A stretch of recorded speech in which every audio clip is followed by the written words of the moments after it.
Hey guys, इस video में हम लोग ये सीखने वाले हैं कि टेक्निकल एनालिसिस क्या होता है, टेक्निकल एनालिसिस को यूज़ करने के लिए कौन कौन से टूल्स लगते हैं। बेसिकली टेक्निकल एनालिसिस क्यों डेवलप किया, पहले तो इसके ऊपर हम लोग डिस्कस करते हैं। और पहले तो मैं आप लोग को ये बताना चाहूँगा कि ये पूरा प्लेलिस्ट है।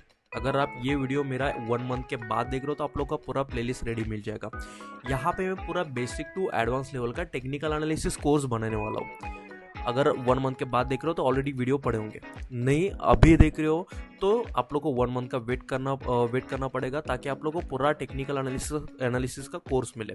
वहाँ पे मैं सब चीज़ें आप लोग को कवर कर दूंगा, जैसे कि कैंडलस्टिक क्या होता है, कैंडलस्टिक के पैटर्न कौन कौन से, चार्ट पैटर्न कौन कौन से, सपोर्ट रेजिस्टेंस क्या होता है, सप्लाई डिमांड जोन क्या होता है, सब चीज़ें बेसिक टू एडवांस लेवल तक मैं यहाँ पे कवर करने वाला हूँ। चैनल को अभी तक सब्सक्राइब नहीं किया हो तो चैनल को सब्सक्राइब कीजिए और वीडियो अच्छा लगा तो वीडियो को लाइक कीजिए। ठीक है, अभी बात करते हैं कि टेक्निकल एनालिसिस क्या होता है। टेक्निकल एनालिसिस बेसिकली पास्ट का प्राइजेक्शन देख के, मतलब पास्ट के प्राइजेक्शन को एनालिसिस करके, मतलब पास्ट में जो भी प्राइजेक्शन होता है एक पर्टिकुलर प्राइस के ऊपर, उसको एनालिसिस करके फ्यूचर में अगर वही सेम लेवल पे प्राइस आती है तो वहां पे कैसे रिएक्शन कर सकती है। मतलब कि पास्ट के प्राइस को एनालिसिस करके फ्यूचर का प्रेडिक्शन करना, ये सिंपल लैंग्वेज में टेक्निकल एनालिसिस का डेफिनेशन होता है। मतलब पास्ट में लेट्स से कि यहाँ पे ये जो एक XYZ लेवल है, यहाँ पे पास्ट में क्या होता है कि प्राइस बार बार यहाँ से सेल आ रही थी, यहाँ से सेलिंग प्रेशर कंटिन्यूसली आ रहा है। तो यहाँ पे हम लोग अगर प्राइस यहाँ पे ट्रेड कर रहा है और हम लोग को प्रेडिक्ट करना है कि यहाँ पे आने के बाद प्राइस कैसे रिएक्ट कर सकती है, तो हम लोग अगर पीछे देखेंगे तो पीछे हम लोग को ये दिखाई दे रहा है कि प्राइस बार यही लेवल से रिजेक्शन ले रहा है। तो हायर चांसेस बनते कि नेक्स्ट टाइम प्राइस यहाँ पे आया तो यहाँ से रिजेक्शन ले। अगर इसको ब्रेक करती है तो ऑब्वियसली यहाँ के सेलर्स खत्म हो जाएंगे और प्राइस अपसाइड चली जाएगी। मतलब पास्ट में जो प्राइस एक्शन हुआ था ना, उसको देख के हम लोग फ्यूचर का प्रेडिक्शन कैसे कर सकते हैं, ये एनालिसिस करने के लिए टेक्निकल एनालिसिस बनाया गया और टेक्निकल एनालिसिस को डेवलप किया गया। उसके बाद टेक्निकल एनालिसिस का जो सेकंड बेनिफिट है वो है एंट्री, एग्जिट और टारगेट लेने के लिए। मतलब फंडामेंटल एनालिसिस से हम लोग स्टॉक्स तो सिलेक्ट कर लेंगे कि कौन से स्टॉक में एंट्री करना है, कौन सा स्टॉक फंडामेंटली स्ट्रांग है, कौन सी कंपनी अच्छी है, कौन से स्टॉक में इन्वेस्ट करना चाहिए। बट वहां पे एंट्री कौन से पॉइंट पे लेना, कहाँ पे लेना, जैसे कि यहाँ पे हम लोग दिखाई दे रहा है कि यहाँ पे अगर ये लेवल ब्रेक हो जाए तो यहाँ पे हम लोग को एंट्री लेना है। उससे पहले एंट्री लेंगे तो ऑब्वियसली हम लोग का जो स्टॉप लॉस है वो हो जाएगा। तो यहाँ पे हम लोग को एंट्री लेना है उस लेवल के ऊपर।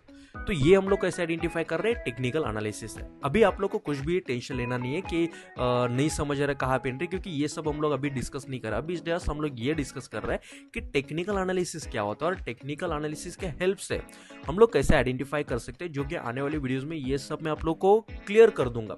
अभी जस्ट यहाँ पे हम लोग ये समझने वाले हैं कि टेक्निकल एनालिसिस क्या होता है और उसके कौन कौन से टूल्स है एनालिसिस करने के लिए। ठीक है, अभी टेक्निकल एनालिसिस जो है उसको शॉर्ट टर्म ट्रेडिंग के लिए बहुत ज़्यादा यूज किया जाता है। मतलब इंट्राडे हो गया, स्कैल्पिंग हो गया, स्विंग ट्रेडिंग हो गया और शॉर्ट टर्म ट्रेडिंग हो गया। इसको एनालिसिस करने के लिए फंडामेंटल एनालिसिस की जरूरत नहीं पड़ेगी हम लोग को। वो अगर ट्रेड करना है, शॉर्ट टर्म ट्रेडिंग करना है, इंट्राडे ट्रेडिंग करना है, तो हम लोग को टेक्निकल एनालिसिस आना ही चाहिए।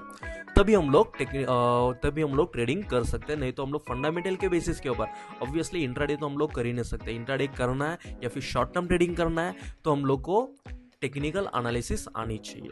ठीक है, अभी बात करते हैं कि टेक्निकल एनालिसिस में कौन कौन से टूल्स यूज किए जाते हैं। टेक्निकल एनालिसिस चार्ट से हम लोग एनालिसिस कर सकते हैं और चार्ट भी बहुत अलग अलग तरीके के चार्ट्स होते हैं। अभी यहाँ पे मैंने सिर्फ कैंडलस्टिक का चार्ट लगा के रखा है, और भी बहुत सारे चार्ट्स होते हैं, जैसे कि लाइन चार्ट, बार चार्ट और ये कैंडलस्टिक चार्ट। जनरली 90% लोग कैंडलस्टिक यूज करते हैं, मैं पर्सनली भी कैंडलस्टिक ही यूज करता हूँ, क्योंकि कैंडलस्टिक से हम लोग को एक अच्छा प्राइस एक्शन समझ आता है, एक अच्छा टेक्निकल एनालिसिस समझ में आता है। तो कैंडलस्टिक चार्ट हम लोग ये यूज करते हैं। बाद में नेक्स्ट वीडियो में हम लोग ये समझेंगे कि कैंडलस्टिक क्या होता है, कैंडल को कैसे रीड करना है, कैंडल्स के कौन कौन से पैटर्न्स है, ये सब कुछ हम लोग नेक्स्ट वीडियो में समझेंगे।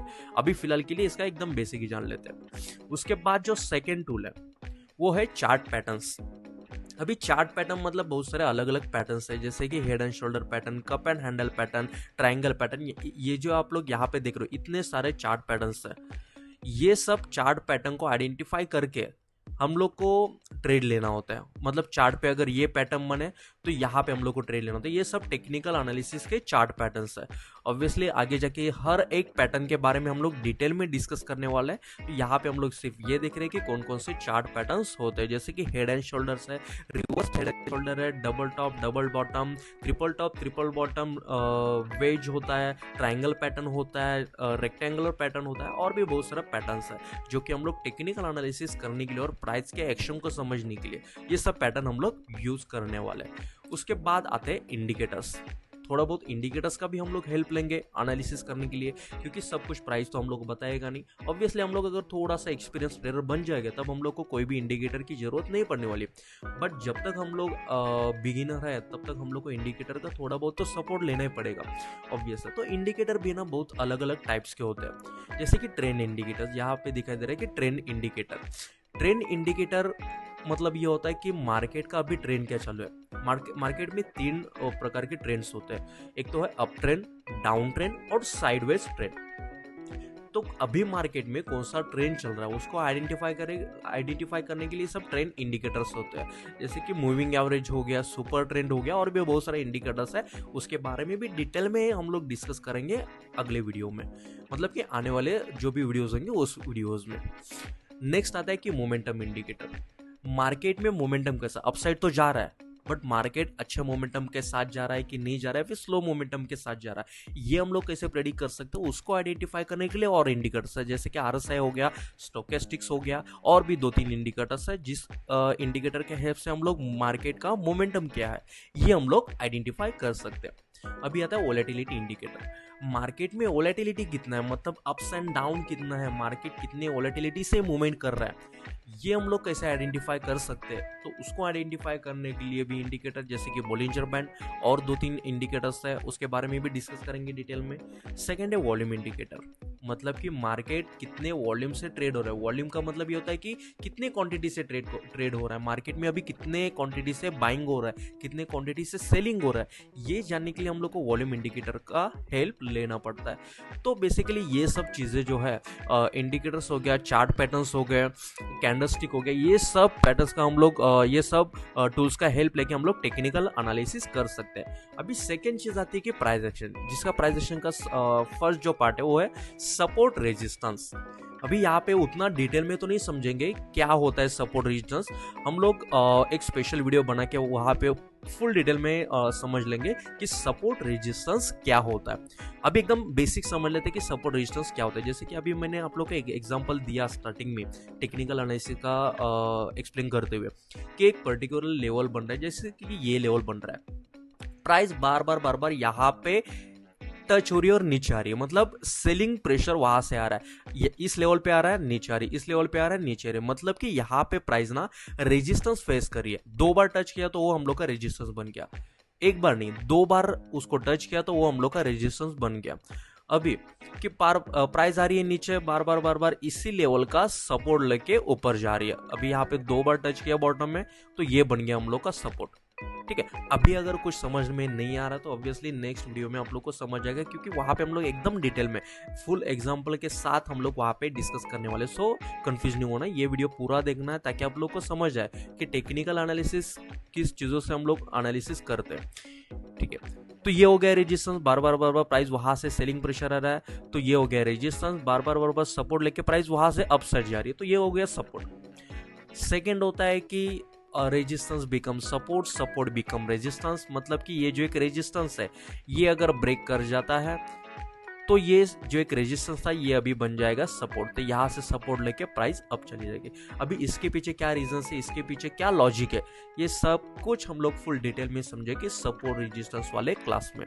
आप लोग फुल डिटेल में आप लोग को मैं वीडियो देने वाला हूँ, वहाँ पे चैप्टर 1, चैप्टर 2, चैप्टर 3 ऐसे कर करके full line to line step by step आप लोग को मैं वहाँ पे प्लेलिस्ट में अपलोड करने वाला हूँ, ताकि आप लोग को कुछ भी कंफ्यूजन ना हो। ठीक है, तो ये होता है सपोर्ट रेजिस्टेंस। अभी सपोर्ट रेजिस्टेंस के अलावा जो होता है सब सप्लाई डिमांड जोन, बेसिकली मैं खुद सप्लाई डिमांड जोन पे ज़्यादा वर्क करता हूँ, सपोर्ट रेजिस्टेंस को मैं उतना ज़्यादा वर्क नहीं करता, बट नॉलेज होना चाहिए हर चीज़ का। सपोर्ट रेजिस्टेंस भी वर्क करते हैं, उसको कैसे यूज़ करना उसका तरीका अलग होता है, वो हम लोग नेक्स्ट क्लास में समझने वाले हैं। अभी बात करते हैं कि सप्लाई एंड डिमांड जोन क्या होता है। बेसिकली ये जो जोन्स होते हैं सप्लाई एंड डिमांड जोन, ये इंस्टीट्यूशन जोन होते हैं। इंस्टीट्यूशन का मतलब ये होता है कि बिग प्लेयर्स, मार्केट के जो बिग प्लेयर्स है जैसे कि म्यूचुअल फंड, इंश्योरेंस कंपनी वाले, बैंकिंग फंड्स वाले, बड़े बड़े इन्वेस्टर्स लाइक राकेश झुनझुनवाला, तो वैसे बड़े बड़े जो प्लेयर्स हैं मार्केट में, वो लोग कौन से जोन में बाइंग करने के लिए इंटरेस्टेड है, कौन से जोन में सेलिंग करने के लिए इंटरेस्टेड है, ये आइडेंटिफाई करने के लिए हम लोग सप्लाई डिमांड जोन की हेल्प लेते हैं। तो इससे भी हम लोग को प्राइस एक्शन बहुत अच्छे से समझ आती है। इसके हेल्प से हम लोग और भी अच्छे तरीके से प्राइस को प्रेडिक्ट कर सकते हैं। जो प्रेडिक्शन लेवल रहेगा वो हम लोग का एकदम हाई लेवल रहेगा अगर हम लोग को सप्लाई डिमांड जोन बहुत अच्छे से आ जाए तो। ये सब कुछ, ये जो अभी तक हम लोगों ने पढ़ा, फर्स्ट हम लोगों ने ये देखा कि टेक्निकल एनालिसिस क्या होता है, सेकंड ये देखा कि टेक्निकल एनालिसिस में हम लोग को कौन कौन से टूल यूज करना चाहिए। तो उस टूल में फर्स्ट था कि चार्ट में हम लोग यूज करते हैं कैंडलस्टिक का चार्ट। उसके बाद देखा कि चार्ट पैटर्न्स, चार्ट में जो पैटर्न्स बन रहे हैं और कौन से पैटर्न्स है, उस पैटर्न को कैसे ट्रेड करना है वो तो हम लोग नेक्स्ट वीडियो में समझेंगे। अभी ये जस्ट देखा कि चार्ट पैटर्न्स भी होते हैं। उसके बाद देखा कि इंडिकेटर्स, अभी अलग अलग तरीके के indicators, volume indicator, trend indicator, volatility indicator, momentum indicator, ये अलग अलग तरीके के इंडिकेटर्स होते हैं। कौन से इंडिकेटर कौन से मार्केट में काम करना है, कौन से लेवल पे और कौन से सिचुएशन में कौन सा इंडिकेटर यूज करना है, वो भी हम लोग फुल डिटेल में सीखने वाले हैं आगे। उसके बाद देखा सपोर्ट रेजिस्टेंस क्या होता है, सपोर्ट रेजिस्टेंस का हेल्प लेके हम लोग कैसे टेक्निकल एनालिसिस कर सकते हैं। अभी देख रहे हैं कि सप्लाई डिमांड जोन क्या होता है। तो बेसिकली प्राइस एक्शन और टेक्निकल है, दोनों सेम चीज़ है। तो इस तरीके से हम लोग टेक्निकल एनालिसिस कर सकते हैं। अभी आगे समझेंगे कि हर पार्ट का, जैसे कि कैंडलस्टिक के कौन कौन से पैटर्न्स हैं उसको हम लोग कैसे रीड कर सकते हैं, सपोर्ट रेजिस्टेंस हम लोग एकदम डिटेल में सीखेंगे, चार्ट पैटर्न्स हम लोग एकदम डिटेल में सीखेंगे, सप्लाई डिमांड जोन हम लोग एकदम डिटेल में सीखेंगे। अगर सप्लाई डिमांड जोन का आप लोग को एक बेसिक वीडियो देखना तो ऑलरेडी वीडियो पड़ा है, यूट्यूब पे पड़ा है। सप्लाई डिमांड जोन आप लोग सर्च करोगे टेक्निकल बुल्स एंड बियर्स के नाम से, तो वहाँ पे आप लोग को ऑलरेडी मिल जाएगा। बट फिर भी मैं एकदम बेसिक से यहाँ पे वीडियो पोस्ट करने वाला, तो अगेन यहाँ पे मैं वीडियो बनाने वाला हूँ। अगर 1 मंथ के बाद ये वीडियो देख रहे हो तो आप लोग को ऑलरेडी पूरा प्लेलिस्ट मिल जाएगा। आई होप कि आप लोग को ये वीडियो अच्छा लगा होगा और आप लोग को समझ आ चुका होगा कि टेक्निकल एनालिसिस क्या होता है और टेक्निकल एनालिसिस के हेल्प से हम लोग कैसे मार्केट को प्रेडिक्ट कर सकते हैं और कौन कौन से टूल्स हम लोग को यहाँ पे यूज करना है। और एक यहाँ पे ये जो पॉइंट है ट्रेंड लाइंस, और trend lines basically price action का ही पार्ट है। सपोर्ट रेजिस्टेंस जो होता है, सपोर्ट एंड रेजिस्टेंस होता है एक हॉरिजॉन्टल लाइन, उसी प्रकार का एक ट्रेंड लाइन होता है जो कि अप ट्रेंड या फिर डाउन ट्रेंड में बनता है। अप ट्रेंड में अगर बन रहा है बार बार उसी लेवल पे मार्केट सपोर्ट ले रहा है, जैसे कि यहाँ पे अगर देखेंगे हम लोग कि मार्केट आ रहा है अप ट्रेंड में जा रहा है, मार्केट इस तरह से अपसाइड ऐसे जा रहा है। तो हम लोग को क्या करना पड़ता है कि ये सब जो पॉइंट्स है हम लोग को मिला के एक ट्रेंड लाइन ड्रॉ करनी पड़ती है। तो ये बन जाएगी हम लोग की ट्रेंड लाइन। मार्केट अगर यहाँ पे सपोर्ट ले तो यहाँ से बाय, इसको ब्रेक करता है तो यहाँ से सेल। डोंट टेक टेंशन, हम लोग नेक्स्ट वीडियो में इसके ऊपर भी फुल डिटेल में डिस्कस करने वाले हैं, सो टेंशन लेने की जरूरत नहीं है। तो ट्रेंड लाइंस का भी यूज बहुत अच्छे से होता है, ट्रेंड लाइन भी बहुत अच्छे से वर्क करती है। वीडियो अगर अच्छा लगा तो वीडियो को लाइक कीजिए, चैनल को सब्सक्राइब कीजिए, और जो भी बिगिनर है जिसको स्टॉक मार्केट सीखना है, जिसको टेक्निकल एनालिसिस सीखना है, जिसको प्राइस एक्शन सीखना है, उसके साथ वीडियो को शेयर कीजिए। Thank you.